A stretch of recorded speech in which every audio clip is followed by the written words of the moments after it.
তোমরা সবাই কেমন আছো? আশা করছি সবাই ভালো আছো, আমিও ভালো আছি। শুরু হলো নতুন একটা দিন, নতুন কাজ, অর্ধেক কাজ। চলো, এই দেখো, একজন দিয়ে কাজ হচ্ছে, দুইজন হইলে কাজ হইতো, আর একজন দিয়ে অর্ধেক কাজ। একজন খালি তোলে আর ফেলে, তোলে আর ফেলে। ইঞ্জিনিয়ার, এটা আমাদের হচ্ছে মেন ইঞ্জিনিয়ার, ঠিক আছে, আমাদের এখানকার মেন ইঞ্জিনিয়ার। এবার দেখো ঘরের খুঁটির অবস্থা। এই যে খুঁটিগুলো কালকে লাগানো হয়েছে, এখানে মিডিলে যে বাঁশগুলো তোমাদের দেখালাম, ওই বাঁশগুলো দিবে মিডিলে।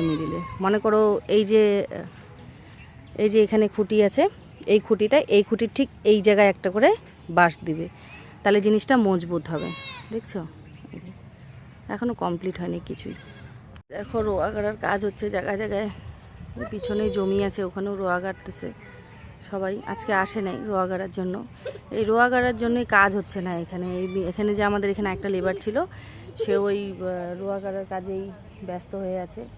তাও টাইনে টুনে নিয়ে আসা হয়, কাজ করানো হয়, সময়টাই ওরকম এখন, ঠিক আছে। এখন এই যে চা বানাই, চা নিয়ে আসি, চা নিয়ে এসে দেই ওদেরকে, আমিও একটু খাই। মানে চা যতবার হবে ততবার আমিও একটু একটু করে খাই, নেশা সেরকম নাই, পাইলেই খাই। চলো বানাই। চাটা নিয়ে যাই, একটা আনারস বাগান। এটা হচ্ছে আমার চাচা শ্বশুরের আনারস বাগান। আনারস হয় প্রচুর, আনারস কিছুদিন আগেই কাটা হলো, অনেক বড় বাগানটা। আর দেখো, দেখছো রান্না, এটা হচ্ছে সোয়াবিনের তরকারি, কারণ মেয়ে রিঠা মাছ খায় না, তাই সোয়াবিন। আর এই যে কচুরলতি ভাজা, আর এই যে ঢেঁকি শাক ভাজা। এই তরকারি দিয়ে আজকে খাওয়া হবে, তারপরে হয়তো রাতে আবার রান্না করা হবে। এখন নিচের থেকে আসলাম, প্রচণ্ড গরম জানো তো, মানে রোদ নাই, তারপরেও রোদের প্রচণ্ড তাপ। এখন বর বলতেছে ভাত নিয়ে নিচে যেতে, ওখানে বলে খাবে হাওয়ায় দুলবে, খাবে ভাত। যাই হোক, ওখানে ভাতটা ওকে দিয়ে আসি, তারপরে ছেলেকে গা ধোয়াবো। গা ধোয়ানোর পরে খাওয়াটা ওকে কমপ্লিট করে ওকে ঘুম পাড়াবো, কারণ এতক্ষণ সময় তো বিকাল 5টা অবধি তো ওকে ওখানে রাখা যাবে না বলো।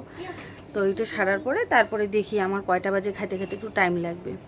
চলো, সন্ধ্যার পরে তোমাদের কাছে আর আসতে পারলাম না, বুঝতে পারলাম, মানে শরীরটা এত খারাপ লাগতেছিল সারাদিন নিচে থাকার পরে, লোকজনের সাথে কথা বলার পরে। আর ঘরের অবস্থা খুব খারাপ, বলে বুঝাতে পারবো না। মানে খুঁটির কাজগুলো শেষ হচ্ছে না জানো তো, লেবারের হাজিরা প্রত্যেক দিন দিতে লাগতেছে, খুঁটির কাজ শেষ হচ্ছে না। আজকে সন্ধ্যাবেলা কাঠ নিয়ে আসছে, তোমাদের সাথে শেয়ার করতে পারিনি, কিছু মনে করো না, কালকে আমি তোমাদের সাথে সকালবেলাগুলো শেয়ার করব। আর রাতে রান্না কিছু করি নেই, যেটা ছিল দিনের বেলা ওটা দিয়ে একটু একটু করে চালাই দিলাম।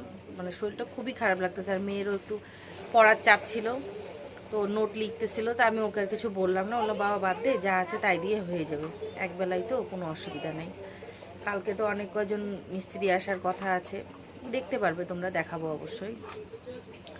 তো ওই জন্য আর মনে করো রাতে কোনো কিছু সেরকম করার কিছু ছিলও না, ওই জন্য শেয়ার করতে পারলাম না, কিছু মনে করুন না, ঠিক আছে। একদিন এরকম হয়, আমার সাথে না, সবার সাথে এরকম হয়, বুঝতে পারলা।